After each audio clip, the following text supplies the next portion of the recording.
Allô? Allô? Allô? Oui, bonsoir le roi du printemps. Bonsoir, Ibrahim, comment ça va? Oui, ça va très bien. Il y a un appareil qui est derrière qui fait beaucoup de bruit. Oui, je suis en train de régler ça actuellement. Allô? Comment ça va, cher frère? Oui, je vais bien chez toi. Dieu merci, tout va très bien. D'accord. Ok. Mais j'ai une question. D'accord. Pardon, hein. Oui. La sœur Joséphine, et puis il y a une autre sœur là. Comment on appelle déjà là? Marguerite, c'est ça? Ah ouais. Elles ont fait quoi? Oh, Dieu. Vraiment. Parce que moi, j'étais en direct, je n'ai rien compris de la question.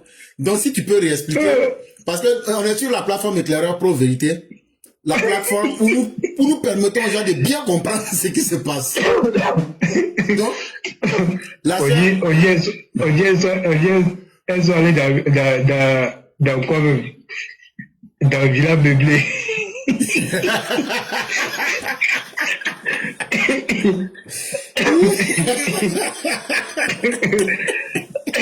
Oh. Il dit, tout le pays est tombé dans le panneau. Elles ont pris Villa Meublé. Non, c'est sœur Joséphine et sœur Teresa.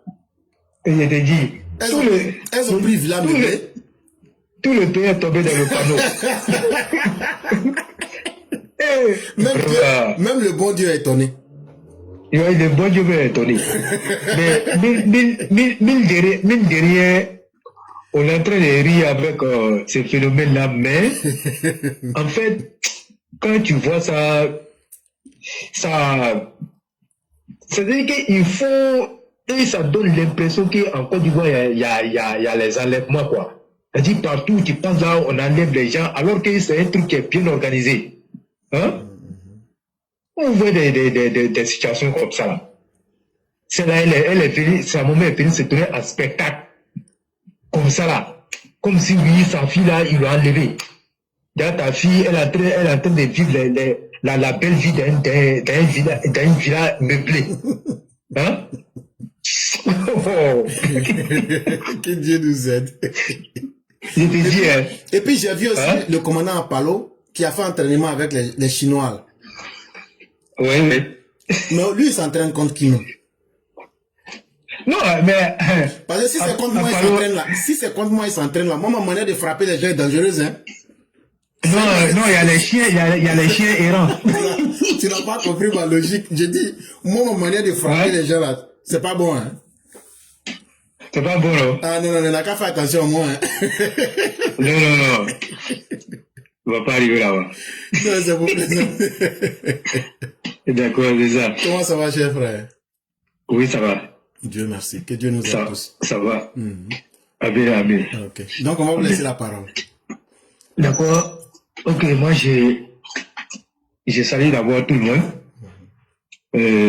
Ça fait 2 jours. Et donc, je dis merci à chacun et à tous ceux qui ont pris la parole ici. Et je leur dis merci pour tout le travail qu'ils font. Et jour et nuit, cela me montre que on est nombreux sur la plateforme et que chaque jour que Dieu fait, on est ici et puis chacun donne son avis, chacun dit ce qu'il a envie de dire dans le respect des uns et des autres. Donc ça, c'est déjà quelque chose qu'il faut saluer. Moi, je vais me prononcer un peu sur comment on appelle ça même, le flux des migrants, ceux qui quittent, comme on appelle le Mali, le Burkina, pour rentrer ici en Côte d'Ivoire. Et je crois que on a eu à parler de ça plusieurs fois. Quand la situation du Burkina a commencé, on a vu un peu ce qui s'est passé. Et ils ont tous fui le Burkina pour se retrouver en terre ivoirienne, précisément dans la zone de Ouangolo et puis de Bouna. Des maisons ont été construites à l'effet de pouvoir les loger Et quand on finit de les loger, il faut apprêter tout ce qu'il y a, tout ce qui va avec. C'est-à-dire, faut songer à les soigner, à leur donner un cadre de vie approprié pour être un peu à l'abri des maladies. Il faut leur donner à manger et tout ceci coûte énormément cher à l'État ivoirien. Même s'il y a d'autres personnes qui viennent en aide, mais il faut dire la plus grande partie, c'est l'État de Côte d'Ivoire qui s'occupe de ça. Et dans ces derniers temps, nous on voit encore que ce sont les Maliens qui sont venus s'ajouter à ceux qui sont déjà là. Mais quand on regarde l'histoire des pays qui ont toujours accueilli ces réfugiés-là, mais on a toujours remarqué que par moment, il y a des crises qui interviennent dans ce genre de contexte. Parce qu'on ne sait pas qui est qui. On ne sait réellement pas les intentions des uns et des autres. Il y a d'autres qui viennent avec de réelles intentions. Mais par contre, il y a d'autres là. Ils profitent de ça et puis ils viennent faire ce qu'ils ont envie de faire. Mais la Côte d'Ivoire a suffisamment de problèmes. Quand je dis de problèmes, peut-être c'est trop dit, mais je suis en train de dire, quel que soit ce qu'on peut dire, mais nous aussi on a nos problèmes ici. On a nos problèmes et soutenir des poutistes et puis fuir encore ces mêmes poutistes, moi je trouve que c'est pas logique. Si vous avez eu le courage de soutenir Assimi Goïta, de soutenir IB et d'injurier la Côte d'Ivoire nuit et jour, mais vous devez être capable aussi d'assumer les conséquences, comme on appelle, de cette du pouvoir des pouvoirs poutistes. Ça, c'est une vérité. Il ne faut pas qu'on se voie la face. Vous avez soutenu, comme on appelle ces poutistes-là. Mais quand les conséquences viennent là, ayez aussi le courage comme on appelle, de supporter ces conséquences. Vous ne pouvez pas vouloir une chose et ce contraire. Et quand ça chauffe, vous courez, vous rentrez en Côte d'Ivoire. Et vous insultez et vous rentrez en Côte d'Ivoire. Et ceux mêmes que vous avez insultés, ce sont les mêmes qui vous prennent et qui vous donnent à manger. Mais à un moment donné, il faut que ça s'arrête. Parce que là où nous sommes là, si on ne prend pas, comme on appelle, des décisions fermes et des décisions rigoureuses.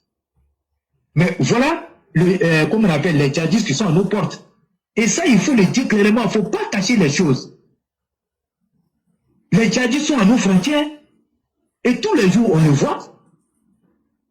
Mais on va encore prendre des terroristes pour venir en Côte d'Ivoire parce que dans cette atmosphère-là, on ne peut pas les contrôler, on ne peut pas savoir qui n'est pas terroriste, qui est terroriste.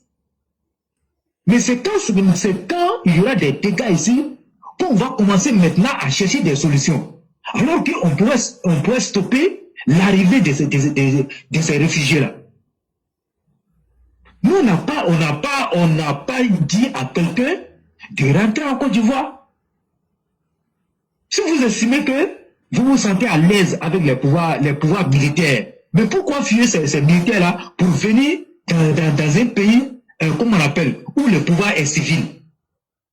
Vous avez dit que vous préférez les pouvoirs militaires, mais quand vous préférez les pouvoirs militaires-là, mais vous venez chercher quoi dans un pouvoir civil? Non, la Côte d'Ivoire n'est pas une poubelle. La Côte d'Ivoire ne peut pas accueillir tous les déchets de l'Afrique. Moi, je le dis honnêtement, ce sont des déchets. La Côte d'Ivoire ne peut pas accueillir tout ce monde-là. Il faut qu'à un moment donné, que l'État de Côte d'Ivoire pense à la sécurité nationale. L'État de Côte d'Ivoire pense aux Ivoiriens. En 2025, tout près là, le 25 octobre, ce sont les Ivoiriens qui ont voté.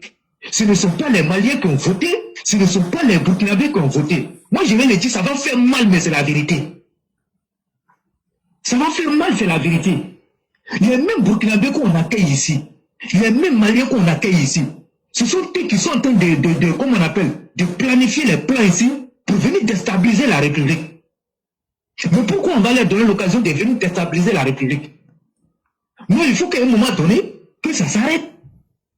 Il faut dire la vérité à, comme on appelle, au gouvernement de Côte d'Ivoire. Le président Alassane Ouattara a été élu et non pour vérifier la sécurité des Maliens, la sécurité des Burkinabés. Il a été élu pour faire la sécurité des Ivoiriens. C'est ce qu'il nous a dit. C'est sur la base de ce programme-là que les Ivoiriens sont sortis pour le voter. Parce que nous, on estime que depuis qu'il est arrivé, la Côte d'Ivoire a eu la paix. Sur le plan de la sécurité, la Côte d'Ivoire a beaucoup, comment on appelle, progressé. Mais on ne peut pas accepter du jour au lendemain, quand ça ne va pas dans leur pays, c'est vers la Côte d'Ivoire qu'ils courent pour venir. Et les mêmes, ils s'installent ici, et puis ce sont les mêmes encore, comme ce qu'on a vu avec Ali Lo Faso. Non, il faut arrêter. Il faut arrêter. On dit qu'il n'y a pas de sécurité zéro.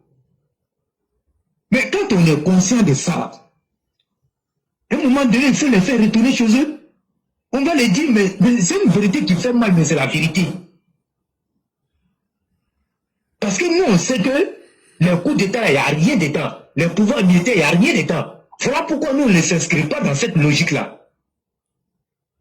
Les pays qui savent que quand un militaire vient au pouvoir, là, le pays ne va jamais se retrouver là. Mais vous avez vu ces gars-là, on a fait les coups d'État. Ils s'en foutent de ça. Mais aujourd'hui, chaque jour, vous vous levez. Comme vive Assimi Goïta, vive Ibrahim Traoré. Mais pourquoi vous les fiez? Si vous êtes conscient que ce sont comment on appelle ces petits-là qui peuvent vous sauver, mais vous ne devez pas les fuir pour venir dans un pays où vous dites que ce pays-là est vendu, comment on appelle, est un pays qui a été vendu par la France. Non, on ne peut pas accepter. Si on n'a pas le courage de dénoncer certaines choses, ne pensons pas aussi que souvent ce qu'on voit là, le gouvernement voit ça, hein. Il faut qu'on vous dise la vérité. Souvent, il y a des choses que nous on voit là. Mais c'est pas aussi évident qu'ils voient les mêmes choses que nous. Parce qu'il y a des choses, nous on les vit au quotidien. Il y a des trucs là, on vit ça au quotidien. Mais eux, ils ont une autre approche. Mais il n'empêche que, quand nous on voit le danger venir là, il faut les prévenir parce que nous là, c'est nous qui vivons ça au quotidien. Avant que eux-mêmes là, ils savent qu'il y a quelque chose qui se passe là. Nous là, ça nous a déjà touché. Ça nous a déjà touché. Mais pourquoi on va voir ça et puis on ne va pas dire la vérité? Il faut que le gouvernement nous arrête ça. Hein. Il faut qu'il nous arrête ça. On a déjà suffisamment de problèmes comment on appelle, d'insécurité au nord. Nos frontières là sont pas garanties à 100%. Mais c'est au nom de quelle hospitalité même qu'on va accepter ça? C'est au nom de quelle hospitalité? Mais s'ils estiment qu'ils sont allés là-bas, mais laissez-les là-bas. On les laisse là-bas et puis nous, on vient sécuriser nos frontières. Celui qui vient rentrer, on le fait retourner chez lui là-bas. Oui, c'est la Côte d'Ivoire. Et oui, la Côte d'Ivoire est une terre d'accueil. La Côte d'Ivoire est un pays hospitalier. On est d'accord avec ça. Mais pas n'importe comment. Et puis pas n'importe qui. On doit accueillir dans ce pays-là. Le jour que les gens faisaient leur coup d'État là, nous n'étions pas informés, on se réveillait un matin bonheur, on dit oui, il y a eu coup d'État là-bas. Mais c'est le même peuple malien qui a applaudi Assimi Goïta. C'est le même peuple burkinabé qui a applaudi Ibrahim Traoré. C'est quoi le président Alassane Ouattara n'a pas subi ici? C'est quoi nous on n'a pas subi ici? On nous traite de tout. Donc à un moment donné, la gentillesse a des limites. Quand tu veux faire le bonheur de quelqu'un et que la personne refuse mais tu laisses la personne, on ne peut pas faire le bonheur d'une personne, comme on l'appelle, tant qu'il n'accepte pas. C'est parce qu'ils se sentent qu'ils sont en train de les supporter. on ne peut pas, on n'a jamais été, comme on appelle, d'accord avec les coups d'État, donc ils n'ont qu'à assumer ça.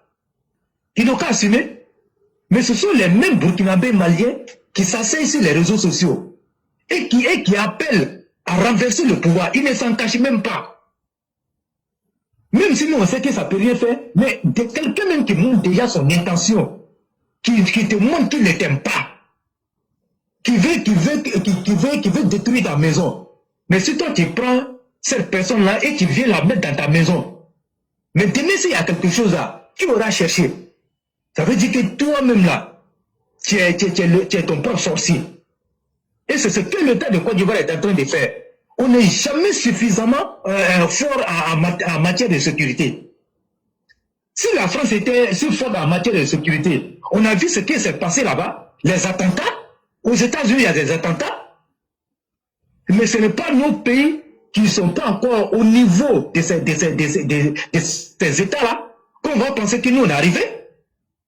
Nous, on reconnaît les efforts du gouvernement. On sait que sur le plan de la sécurité, vraiment, le gouvernement a posé dur et personne ne peut le nier. Mais il ne faudrait pas qu'on regarde ça et puis on pense que nous, on est arrivés. On n'est pas arrivés. On n'est pas arrivés.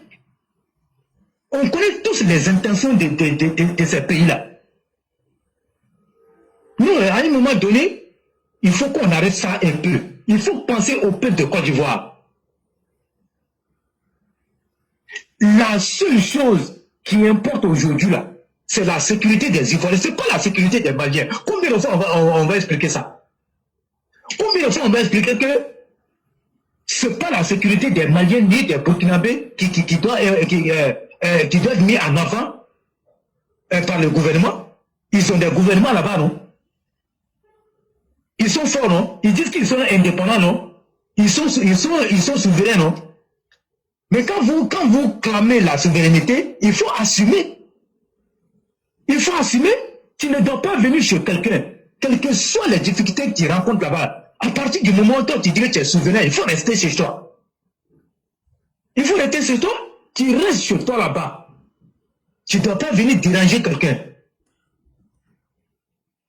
Ils vont prendre encore combien de milliards pour aider ces gars-là. Pendant qu'il y a des jeunes qui cherchent, comme on appelle, des emplois ici. Tous les jours, on le dit ici. Moi, je crois qu'à un moment donné, il faut avoir un langage de vérité vis-à-vis de notre gouvernement. Vous ne pouvez pas vous jouer à chaque fois comment on appelle, les gouvernements gentils, alors qu'on est sous la menace des djihadistes. On est sous la menace des djihadistes. Moi, je suis du Nord.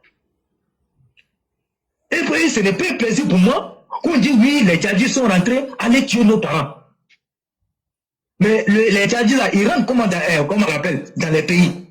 Mais c'est par ça, là, c'est par ce genre de comment on appelle, de stratégie, là, de canal, là, qui rentrent souvent dans les pays. Ils font comme si, oui, ils sont réfugiés, et puis après, ils viennent faire autre chose. Donc, mais s'il y a quelque chose qui arrive, l'État va assumer. Il faut le dire tout net. Il faut le dire tout net. S'il y a quelque chose là, dans ce contexte-là, c'est l'État qui sera le premier responsable de ça. Et ça, on ne va pas leur pardonner ça. On ne va jamais leur pardonner ça. Parce que quand l'opposition était en train de nous boycotter, était en train de chercher à ce qu'il n'y ait pas des élections en Côte d'Ivoire ici, les Maliens étaient en train de les soutenir. Ces Burkinabés étaient en train de les soutenir. Mais nous, on a bravé ça, on allait voter. Ils ne voulaient pas. Mais pourquoi quand nous, on va finir de voter, vous allez prendre nos ennemis pour venir remplir, qu'on appelle la République. Moi, je les appelle, ce sont nos ennemis. Vous les prenez pour venir remplir la République. Pourquoi? Si les coups avaient réussi, la façon dont vous les avez accueillis, c'est quel temps vous allez avoir pour les accueillir? Il faut penser à la vie des Ivoiriens. Je dis, l'État doit penser à la vie des Ivoiriens. Sinon, à un moment donné, ce qui va arriver là, ils vont assumer. C'est notre propre argent, on va prendre pour les nourrir. Non, moi, c'est une vérité, quoi. Ils vont dire, oui, mais nous, on est trop... Oui, nous, on est comme ça ici. C'est notre comme ça ici, on est comme ça. Et personne ne va nous faire changer d'avis. Quand c'est bon, là, nous, on dit c'est bon. Quand c'est mauvais, nous, on dit c'est mauvais. Et cette façon de faire, là, de vouloir montrer qu'on est gentil, là, c'est une très mauvaise chose. Ce n'est pas comme ça. La Côte d'Ivoire n'est pas le seul pays. Le Burkina et puis le Ghana, ils font frontière. Pourquoi ils ne vont pas au Ghana? Pourquoi ils ne vont pas au Ghana? On a vu le Ghana chasser tous ces réfugiés et le Ghana a raison. Pourquoi c'est la Côte d'Ivoire qui a accepté tout ça? Mais il y a un moment donné, il faut arrêter. Quand le Ghana a senti venir le danger, quand il bet cacao, comme on appelle, et puis comme ça, les gens ont failli mélanger le Ghana, ils ont chassé tous les réfugiés. On a vu le conflit qui a intervenu là-bas. Donc il faut arrêter, il faut laisser vivre nos parents du Nord à l'aise. Il faut arrêter. Donc vraiment, éclairer, c'est ce que je voulais dire. Je ne vais pas aller plus loin que ça. Mais pour moi, la Côte d'Ivoire court un danger. On va dire ça aujourd'hui. La Côte d'Ivoire court un danger. En acceptant tous ces déchets-là sur notre territoire-là. La Côte d'Ivoire court un danger. Je m'arrête là. Merci. Merci beaucoup, le roi du printemps. Et je suis totalement d'accord avec vous. Parce qu'une gentillesse qui n'aide pas le malfaiteur à comprendre et à prendre conscience de ses actes dans leur laideur, ça s'appelle simplement l'encouragement à l'irresponsabilité. Ces gens-là, il faut les confronter à la dureté de leurs méfaits. C'est eux qui se promenaient à Chimie, Amika, souveraineté, Kolowa, c'est comme ça. C'est le moment maintenant d'aller récolter les bénéfices. Et vous voulez fuir. On ne fuit pas facilement. Soyez dans la logique de ce que vous avez dit.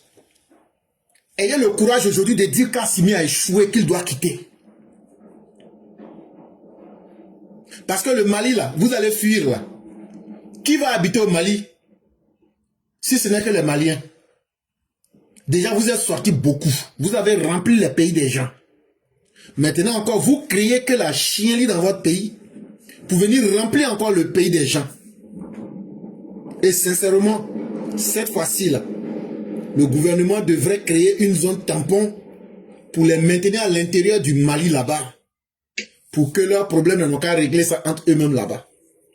Et renforcer nos frontières pour que nous ne puissions pas hériter encore de ces mauvaises actions. Pour ne pas perdre notre temps et pour ne surtout pas perdre l'argent du contribuable ivoirien.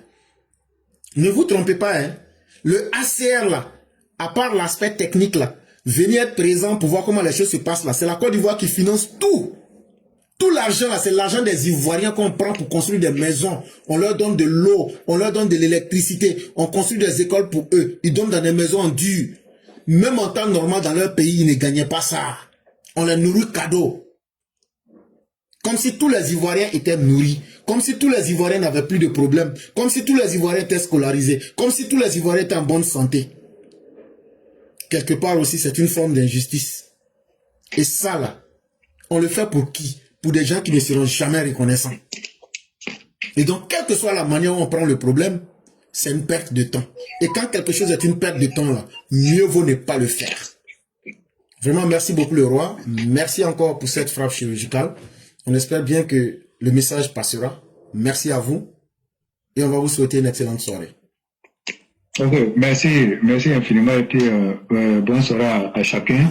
Et continuons ce travail-là. En tout cas, c'est notre devoir d'interpeller le gouvernement quand on voit quelque chose qui ne va pas. Il faut le dire sans langue de bois pour que la situation change. Merci. Merci beaucoup le roi et que la grâce de Dieu nous couvre tous.